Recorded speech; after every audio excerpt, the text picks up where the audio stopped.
ദിരികിട ദിം തനനന ദിം തനനദനദോ ദിം തനനന ദിം തന ദിരികിട ദിം തനനന ദിം തന ദിരികിട ദിം തനനന ദിം തനനദനദോ. അത് ശരി, ഇങ്ങോട്ട് വിളിച്ചിട്ടും പോരാ, എന്നിട്ട് കോൾ എടുക്കാതിരിക്കേ.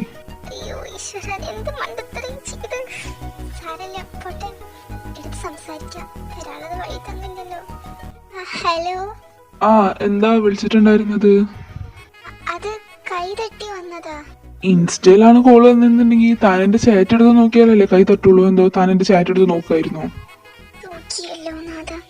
ആ, അത് പിന്നില്ലേ, ഞാൻ ഒരു ടെക്സ്റ്റ് ബുക്ക് ഉണ്ടോന്ന് ചോദിക്കാൻ വേണ്ടി വിളിച്ചതാ. നീ എന്ന് പറഞ്ഞത് നീ ഇംഗ്ലീഷ് പഠിക്കാന്നല്ലേ? ഇംഗ്ലീഷ് പഠിക്കുന്ന നിനക്ക് എന്തിനാ ബികോമിലെ പുസ്തകം? എല്ലാം കയ്യിൽ പോയിക്കൊണ്ടിരിക്കാനുള്ള ഈശ്വരൻ. ആ, അതെന്താന്നറിയോ? അതെ, ഞാൻ ഇംഗ്ലീഷില് ഒരു ഏട്ടോടെ പഠിക്കുന്നുണ്ട്. അരവിന്ദ് തന്നെ പേര്. ആ ഏട്ടനാന്ന് വിചാരിച്ചിട്ട് അരവിന്ദിനെ വിളിച്ചപ്പോഴും മനസ്സിലായി മാറിപ്പോയിന്ന്. എന്നാ ശരി, ഞാൻ പിന്നെ വിളിക്കാം. ഈ പെണ്ണിന് വയ്യേ, എന്തേലും ആവട്ടെ, കിടന്ന് ഉറങ്ങട്ടെ മനുഷ്യൻ. ഈശ്വര, തലനാരിഴയ്ക്കാ രക്ഷപ്പെട്ട്. ഇനി ഞാൻ അയാളെ എങ്ങനെ നോക്കും? എന്റെ ഓർമ്മ മൊത്തം പോയില്ലേ. ഇനി വെച്ചോണ്ടിരുന്നാ ശരിയാവില്ല. എന്റെ മനസ്സിലുള്ളത് എന്തായാലും ഷാലുവിനോട് അടുത്ത് തന്നെ പറയണം. എന്തപ്പോ ചെയ്യാ? എങ്ങനെ ഇപ്പൊ ഞാൻ അവളെ ഒന്ന് കൺഫസ് ചെയ്യാം? Shalu, I love you. ഇത് വേണ്ട, വരി ക്ലീശയായിപ്പോ. എന്താ ഇങ്ങനെ ഇപ്പൊ ഒന്ന് പ്രപ്പോസ് ചെയ്യുക? മറ്റുള്ള പെണ്ണുങ്ങളെയൊക്കെ വെറുതെ പഞ്ചരടിക്കാൻ നല്ല എളുപ്പമാണല്ലോ. അവളെ കൺഫസ് ചെയ്യുമ്പോൾ ആരോഗ്യം മുട്ടിടിക്കുക. എന്താ ചെയ്യാ? നാളെ തന്നെ അവളോട് പറയണം. ഏത് ഇടും? എന്തായാലും ആ വെള്ള ഷർട്ടിടാം. ഈ ഷർട്ടിട്ട് അന്ന് ദിവസമല്ലേ ഞങ്ങളോട് ആദ്യം സംസാരിക്കും, ഒരേ കോടയിൽ ബസ് സ്റ്റോപ്പിലേക്ക് വന്നത്. ഓഫ്, നാളെ പൊളിക്കും. എന്താടാ നിന്റെ മുഖത്ത് ഇത്ര ചിരി? ഒന്നുമില്ല. അത് നിന്ന് കൊഞ്ചണാ, കാര്യം പറയടാ. എടാ, ഞാൻ തീരുമാനിച്ചടാ, ഇന്ന് ഷാലുവിനോട് ഞാൻ എൻ്റെ ഉള്ളിലുള്ളത് പറയാൻ പോവാ. ഇഷ്ടോ? എടാ സച്ചി, സീരിയസ് ആണെങ്കിൽ മാത്രമേ പണിക്കൊക്കെ നിന്നാൽ മതി. വെറുതെ ഒരു കുട്ടീനെ കരയിപ്പിക്കാൻ നിൽക്കരുത്. ആടാ, ഞാൻ ശരിക്കും സീരിയസാ. ഞാൻ കാരണം ഒരു തുള്ളി കണ്ണീര് പോലും അവൾ കണ്ടെന്ന് വീഴില്ല. ഇന്ന് ഞാൻ എന്തായാലും പറയും, എങ്ങനെയായാലും പറയും. എനിക്കിത് പറഞ്ഞേ പറ്റൂ.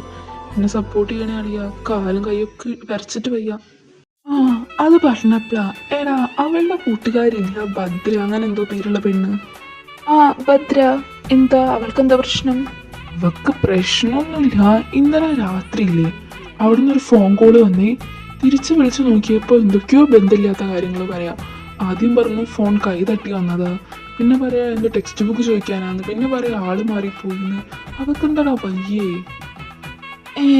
അവള് നിന്നെ വിളിക്കേ, എന്നിട്ട് നീ തിരിച്ചു വിളിക്കുകയും ചെയ്തില്ലേ? അരവിന്ദിന് ചെറിയ മാറ്റങ്ങളൊക്കെ വന്ന് തുടങ്ങുന്നുണ്ട്. ഞാൻ ശില്പടുത്ത് പോയി വന്നിട്ട് നിന്റെ പ്രശ്നം സോൾവ് ആക്കി തരാട്ടാ.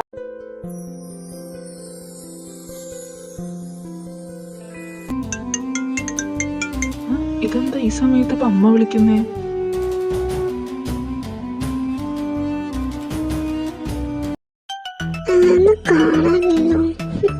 വീട്ടിൽ പോയിരുന്നു.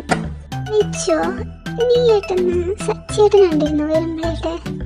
സച്ചേട്ടനെ ഞാൻ കണ്ടല്ലോ. ഞാനേ അഞ്ജലിയുടെ കൂടെ സ്റ്റാഫ് റൂമിൽ പോയില്ലേ, അപ്പൊ അരവിന്ദേട്ടൻ്റെ അപ്പുറത്ത് സച്ചേട്ടൻ എന്തോ സംസാരിക്കുന്നുണ്ടായിരുന്നു. അപ്പൊ ഞാൻ കണ്ടതാ, പിന്നെ ഞാൻ കണ്ടില്ല. ഞാൻ ഇന്ന് കണ്ടില്ല, കാണിട്ടെന്തോ പോലെ.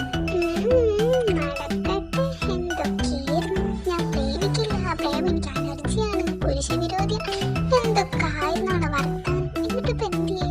ഓടിഞ്ഞ പ്രേമവിരോധിയും പുരുഷ വിരോധിയും നല്ലായിരുന്നു. എന്റെ അമ്മയും അച്ഛൻ പ്രേമിച്ച് പറ്റിച്ചപ്പോ പ്രേമിക്കാനൊരു പേടി, അത്രയുള്ളൂ.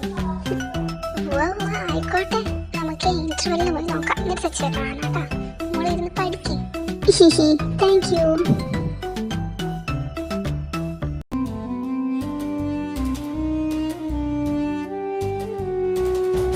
എന്താ പ്രശ്നം? എന്താ രണ്ടാളും